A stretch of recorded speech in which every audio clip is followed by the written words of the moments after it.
Okay, I'm only gonna run the camera for a little bit because I don't want it to get all dusty, but I took my pad on here. I just folded up the edges on the side because then I can have a strong surface right on the edge, because if not, see, it was like that and I wanted to sand right to the edge. I can't really put any pressure there, can I? So that's just going to kind of float along there. So I kind of fold up the edge, and then I'm just careful when I do it.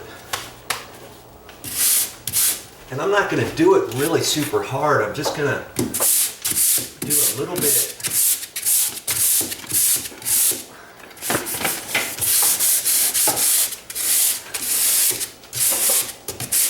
Like that one, that's it. That's all I'm doing on that little one. Now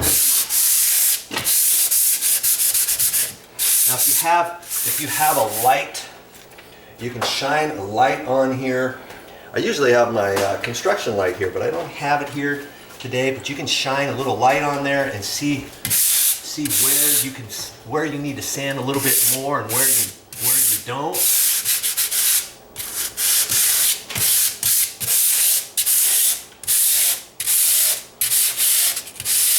And see, with the air not moving around, most of this dust is just dropping straight down. Now we're going to have some in the air, but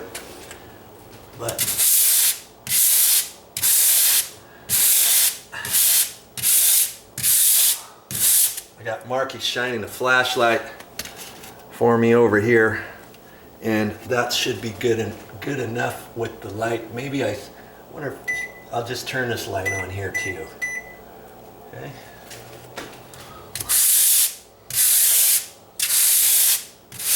Just easy pressure on there. And then when I see little lines and stuff, I can just hit it. I don't have to go hog wild and just start going all over tint. I can feel my hand on here. I feel right there. Okay, so I can do it a little bit more. And depending what type of sandpaper you use, the more coarse sandpaper, you're going to throw lines in your mud. Okay, but rest assured, even if you have little hair lines from your sandpaper, once you prime it, you're going to throw material on there. Once you put your 2 coats of finish, you should bridge over anything. But I still try not to sand it too much.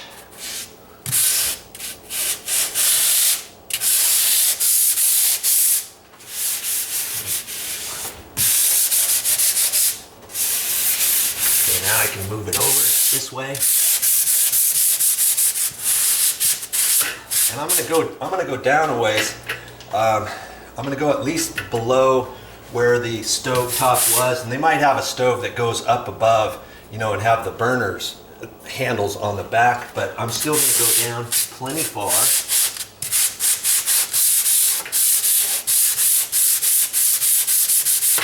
There was a line right there.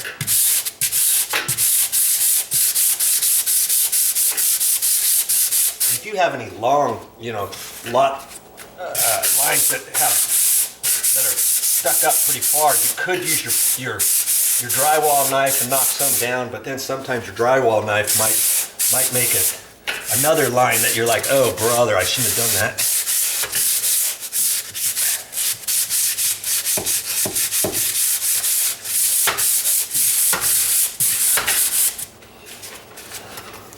I think you can see all that.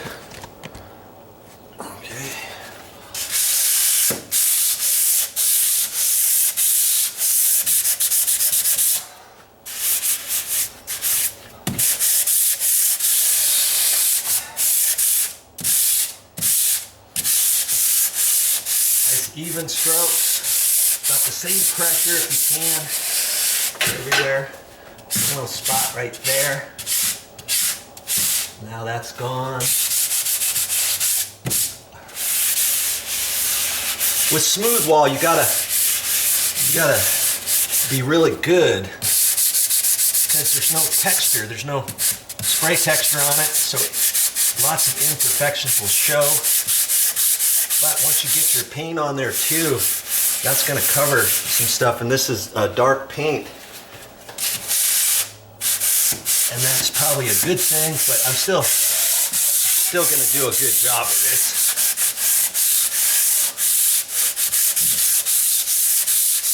And at this point, if you sand everything, if you're not happy with it, you could always put a little bit more mud on the wall, like a tight skim.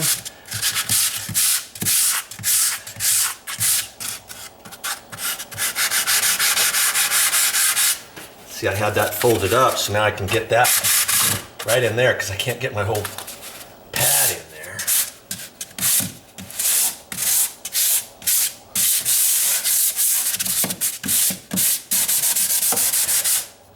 And even when you do small little patches, you think, oh, I hardly have to do anything. You still got to blend this in, okay? So still concentrate around the edges. Feel it with your hand.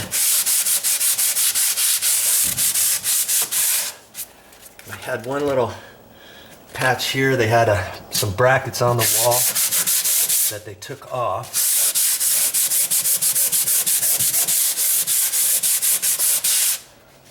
That's about all the sanding you have to do. Just don't overdo it. Okay, that looks good. What do you think, Marky? Looking good from this angle. You see any other spots?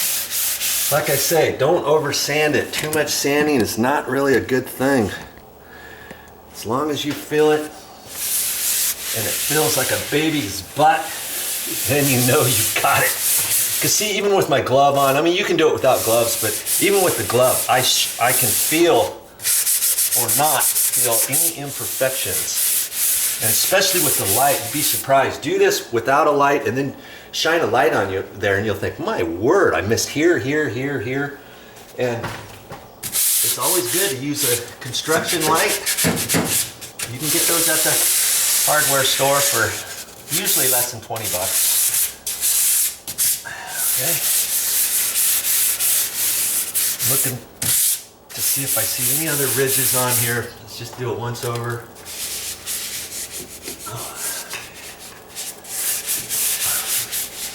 That's looking good where the transition is.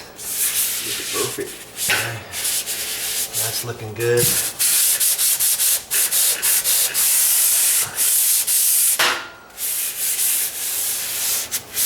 I think we've done it by Joe. Okay, now see, I think that's all I'm gonna do. I see where most of the dust is. Okay, yeah, the counters. See, the dust is all the way over here, even though I did it over there, but it would be worse if we had the light or the fans on, any air conditioning, any windows open, just a window open. You'd be surprised at how much dust will get all over the place because it's just the air is moving around. Okay, I think that's it. All right, hope you learned something. Time to clean up, and I guess I'm not quite sure how we're gonna do this yet. He's got a vacuum, and I'm not sure how much that's gonna blow around on the outlet of the vacuum. We might wipe this up and then take some rags or something. And when you have it cleaned up and you think it's all clean, don't be too surprised if later on in 15-20 minutes, half hour, you look and you have to wipe it again. You may have to wipe it 3 times because some of this dust is going to get in the air as you sweep it up or whatever you do to clean it, okay? Remember that and you'll be fine. Okay, well see, only a few minutes Mark's been over here cleaning up, and that cleaned up really nice. He's probably gonna have to wipe it down again, and I've encouraged him to wipe this down with a damp rag. Don't wipe too much because you don't want to put any impressions, depressions, impressions, whatever, on your new sheetrock mud, okay? You don't want to make any swirls or anything like that. Just gently wipe it down before you put your primer on. And I'm wondering, do you want to really see this after Mark's got all this painted to see how well I did with the patching? I might do that for you too. Just keep watching the video and see. Well, here it is a few days later, and I'm sure you wanted to see this. Look how nice this looks now. Mark did a very Good job. Excellent job, Mr. Markey. He's got all of this painted. See how nice this came out? He has some shelves here and stuff. And you can do this too. Just follow the different steps that I show on my channel and go where all the sheetrock videos are. And nice. This is nice and smooth. I like it. And later on, if he wants, he can put a tile backsplash on there. He thought he would just start off with this and see how this goes for a while. And worst case scenario, if that gets all marked up or if stuff starts splattering up there and somebody cleans it off and starts goobering up the paint, you know, you can put some new paint on there or put some tile, a backsplash on there, or even run it all the way up to the bottom of the cabinets. Well, there you go. One more job. We can mark that off our list.